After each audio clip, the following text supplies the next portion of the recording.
This is Shane Gibson's podcast from closingbigger.net. I want to talk about strategic sales performance improvement today. A lot of our sales performance improvement come down to tactics, slight shifts in interactions or key steps in our sales process. Or when I think of non-strategic sales performance improvement, I think of just improving or increasing the numbers.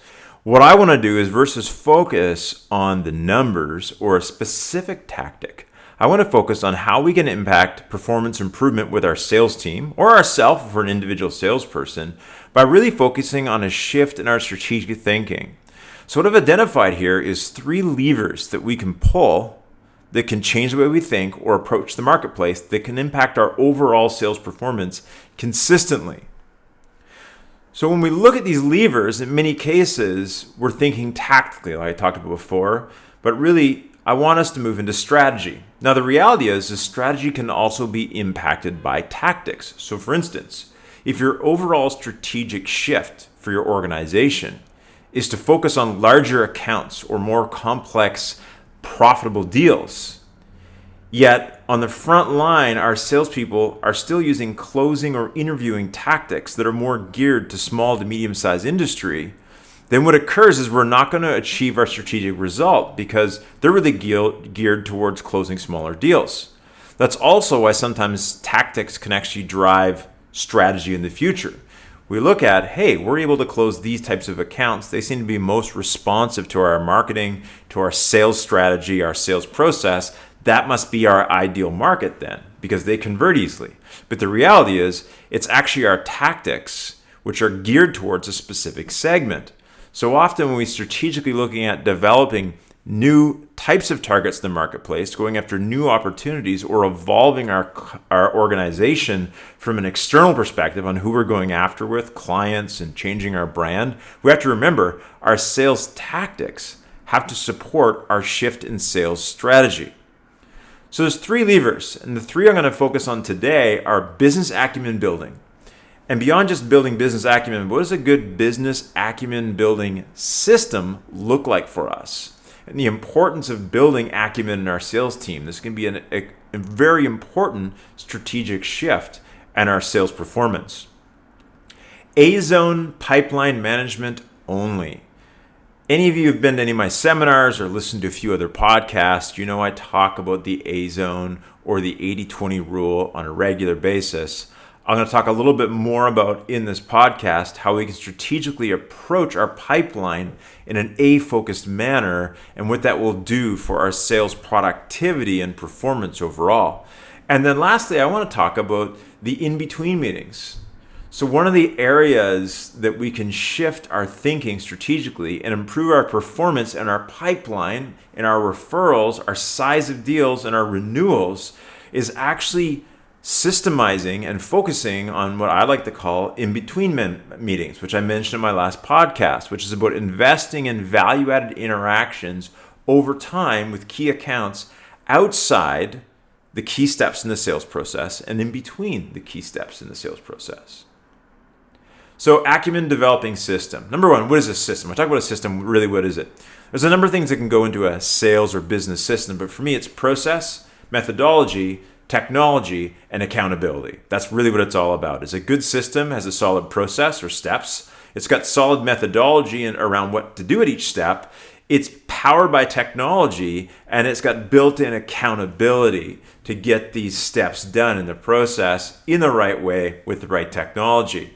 So that's really what I'm talking about when I talk about building a system. So Acumen, in many cases, is the missing link for most would-be value sellers and trusted advisors. Very simply, what I mean by this is that a 4 can't lead a 9. So it's a nice thing to say to our sales team, hey, you need to lead the customer of the sales process. You need to ask them great questions and offer value-added insights. But if my client's knowledge is way up here of the industry, their needs, what's happening in the marketplace and their customers, and I only have a very fundamental understanding, how am I supposed to add value through conversation? It's not really going to work. It also is not going to allow me to ask the right questions to unearth the core client drivers and also open their eyes to other opportunities for us to help them. And so building acumen is vital if you actually want to execute around most modern sales strategies. Most modern sales strategies really focus on helping salespeople move from just being an order taker or a person who goes through a script of questions and actually step out of the script and be a value-added conversationist and partner with that client. We can't do that without building business acumen. I think I probably could have spent this entire podcast, kind of an expanded version of it, maybe I'll do that in the future, on really the importance of and how to build your business acumen. I think too many salespeople think they need more leads, and a lot of times sales management thinks we need more leads coming in the funnel because our people are only converting 6 to 10% of the leads that we actually book appointments with or that we've actually engaged online. But the reality is, in many cases, what's missing is their ability to convert, not to generate more leads. And one of the biggest sources of that pain is lack of business acumen. They don't have credibility or traction in a powerful way in conversations with customers. So let's talk about building our business acumen. And this is something we have to all continually do. This is not about gaining information or insights once, learning my company's products, learning about our market, and just getting on the phone and dialing and doing outreach and selling. It's making acumen building an important and regular part of our process. So when I think about business acumen, let's start even with discovery conversations. Is number one, before I start picking up the phone or reaching out to clients, do I know our key market segments?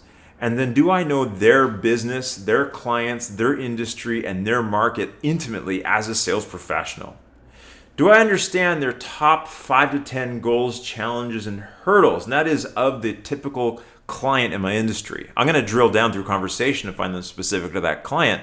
But let's say I'm focusing on the telecommunications industry for small to mid-sized telecom companies throughout the United States, let's say. Then for those types of companies, what are the typical 5 to 10 major goals, challenges, and hurdles they're facing right now in the marketplace? And then do I know how we solve those challenges uniquely, or which of those challenges we solve better than anybody else in the marketplace? So do I know this? Have I spent time to educate myself? Have I, as a sales leader then, and we'll talk about how to do this later on, provided my team the insights, the resources, and the tools to actually discover these things and help them develop the principles and the expectations that they're continually educating themselves as sales professionals around this? Then the key is, once you know all these things, for me, when I'm doing discovery conversations or meetings, is I want to build questions that unearth those top 5 to 10 things that we can really impact in a unique and powerful and competitive way. So I'm going to do a needs analysis or discovery meeting, and I'm going to ask some of the typical questions a salesperson asks, but not too many. What I really want to do is focus on asking the questions that unearth those drivers. I'm also going to be continually looking for industry authorities and really geek out on trends, technology, news, advancements on a regular basis.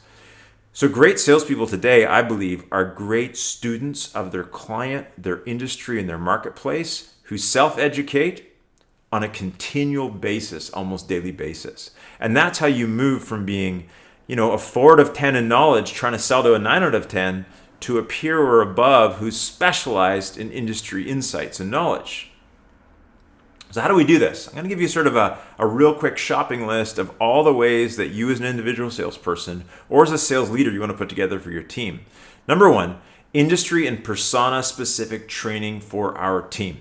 I have a client that sells assessment tools into specific industries. And one of the things they do with new salespeople is they actually get those salespeople to go through fundamental training around how to be successful in the role of their customer.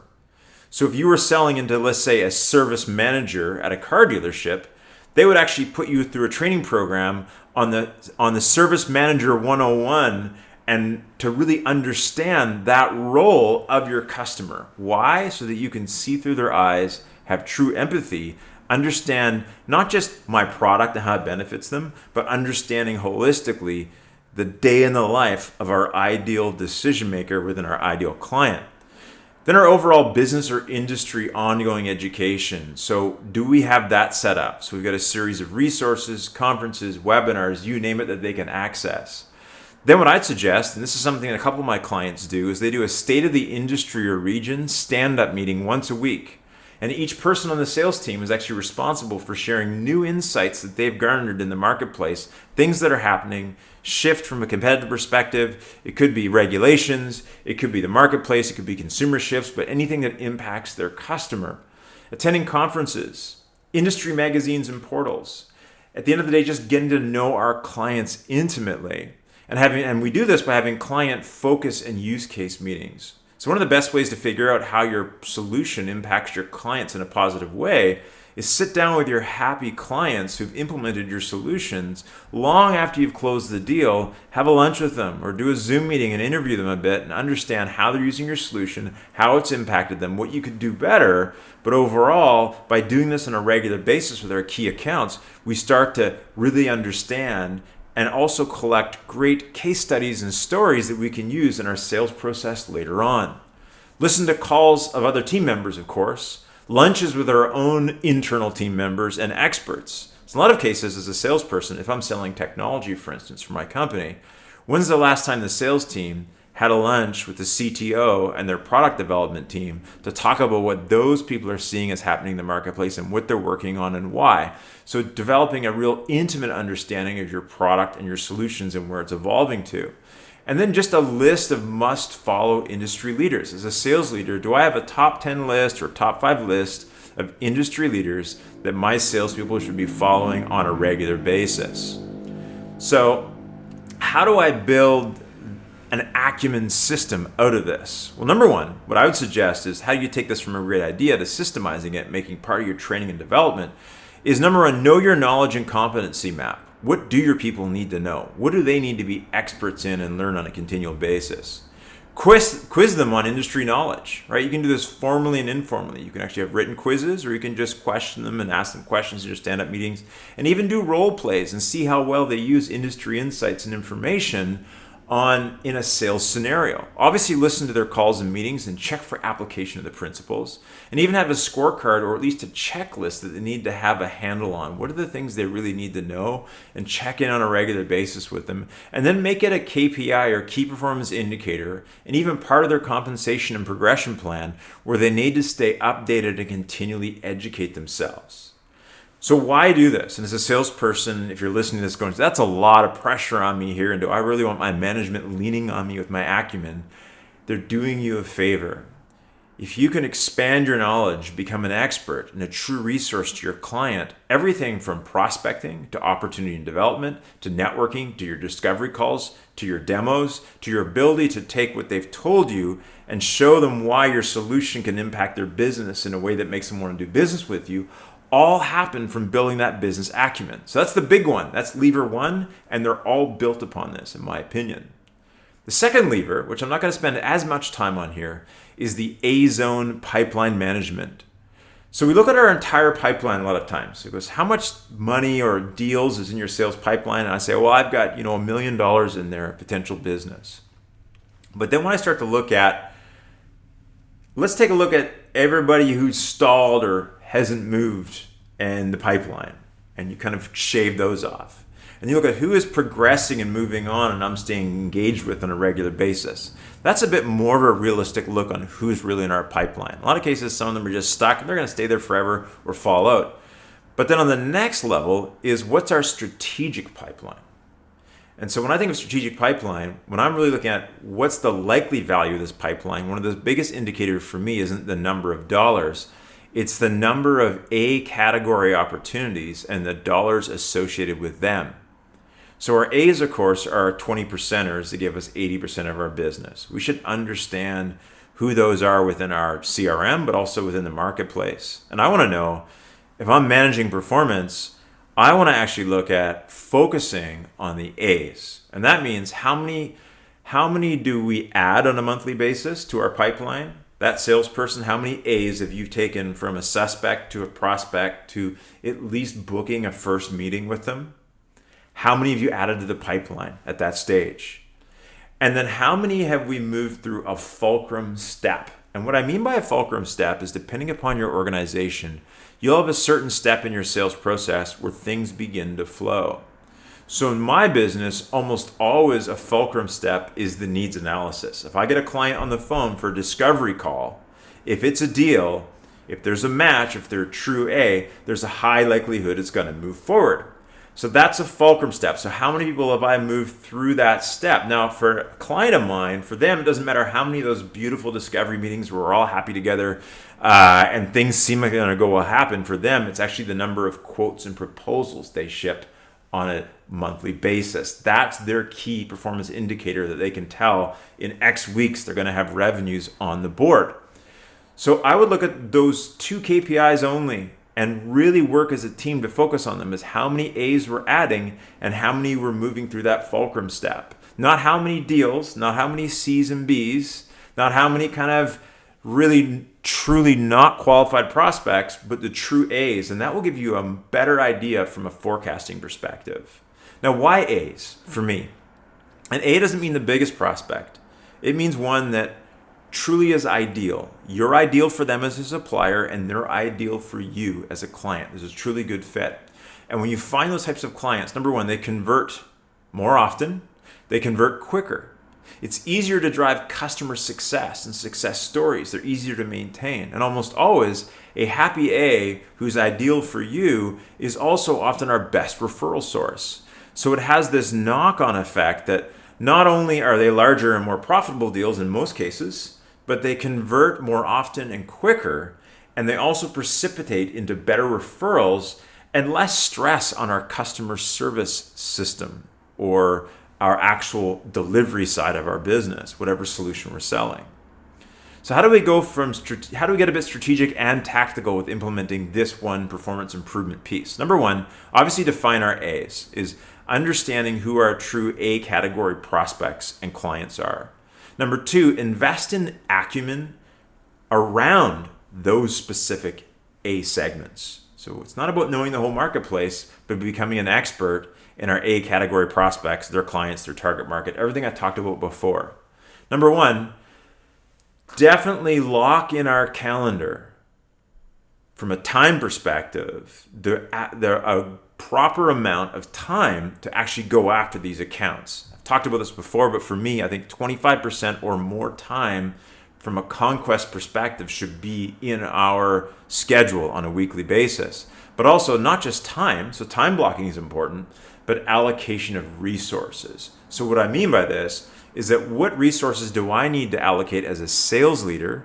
What resources do I need to lobby upper management or the marketing team or production or whoever it might be to support the sales team in actually selling to these A's? Is it getting them to the right events? Is it giving them more resources from a marketing perspective? Is it getting a sales admin person to help the team?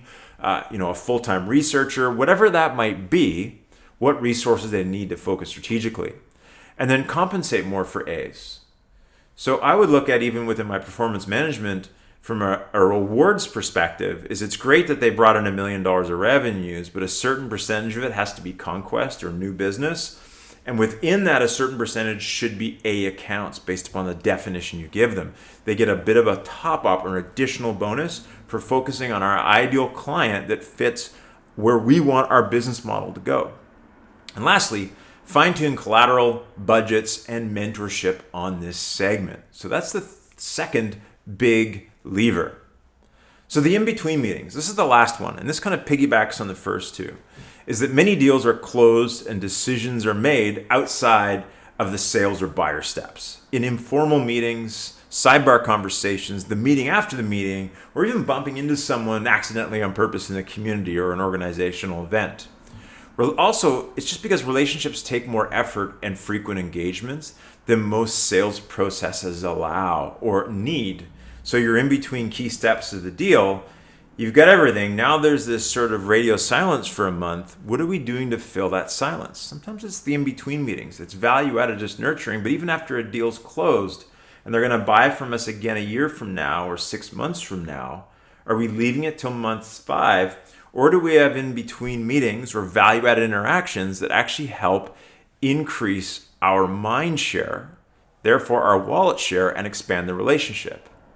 Also, when you have meetings that are outside of the typical sales process, you're actually allowed to, or you're able to, practice deep listening without an agenda and build trust. Also, space changes context, mood, and relationship dynamics. So what I mean by this is often in the sales process, Maybe I'm always on a Zoom call with them and it's timed and it's my sort of very, this brick background behind me. And from this perspective, there's not a lot to go on here. There's no warm fuzzies we get out of this. But if I can take that same client and just let them know I'm going to be in their area and do they mind if I pop in for 20 minutes and say hello or invite them out for lunch or a coffee or to an event, these types of things where I can move someone out of the office space or a formal rigid environment and into a more casual, relaxed atmosphere actually can change the dynamic in the relationship. One of the things I'll do is if there's major events in town occurring that I feel my clients would find valuable, I buy a ticket for myself, but I always buy an extra ticket and invite out a key client who I know is open to maybe expanding the relationship and that there'd be value in building the relationship for both of us. And I often bring them to an event with me. So I never go to an event alone if at all possible. But many times those in-between meetings, those conversations, the casual ones, actually help me understand them better and what motivates them in life and their business. And it really just makes it easier to grow the account, retain the account. And actually for me as a sales professional, it makes it more worthwhile. People like to do business with people who they like. And that goes for the seller too. I get to know people, I enjoy them, and it just makes it easier and my work more value added as well. So make it part of your activities. So invite clients to lunch on a frequent basis. Actually set a goal or a KPI for that. How many of my key accounts or potential key accounts am I inviting out on a monthly or weekly basis? Maybe suggesting a meetup between steps of a long sales cycle to review notes, check in, confirm things haven't changed, make sure that we're on the right path. Do an after sales service audit. So this is something we can do, I mentioned this earlier, is set a goal that with each account at certain milestones after you've sold them, that the salesperson checks in with them again. Even if there's a customer success team, I think it's important the salesperson who started the relationship originally does this, because that's going to drive maybe a different perspective. Maybe they'll get some different information than the customer success team gets. They want to share that, of course. But also, what it also does in many cases is it plants the seed for referral business as well.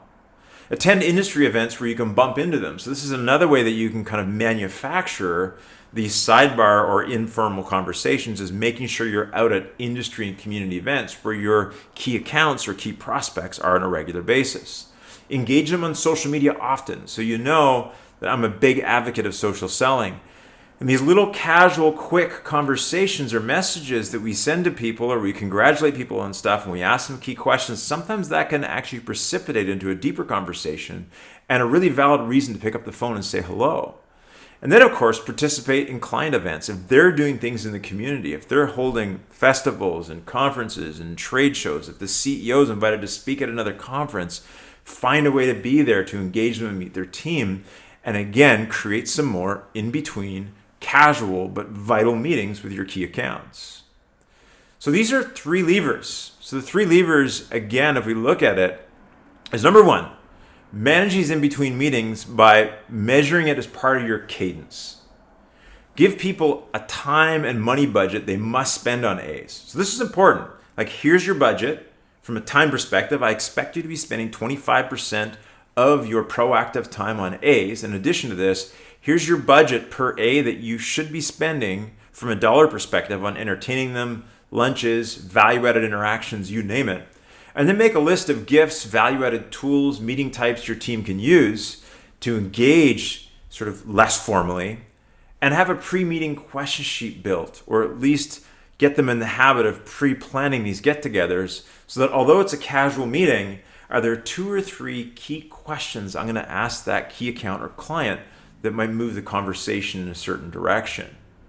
So here's a summary for our podcast today. Number 1, strategic improvement is not just about improving our activities or tactics, but changing the way we think.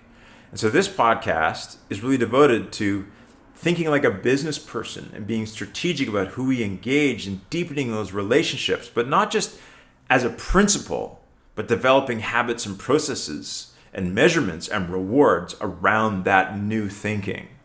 So it's really about investing, becoming more valuable and credible. So that's about tracking education and application with your team and making sure that they're continually educating themselves and that you almost have mapped out to them what knowledge they should have, and you've given them the tools to educate themselves continually on them.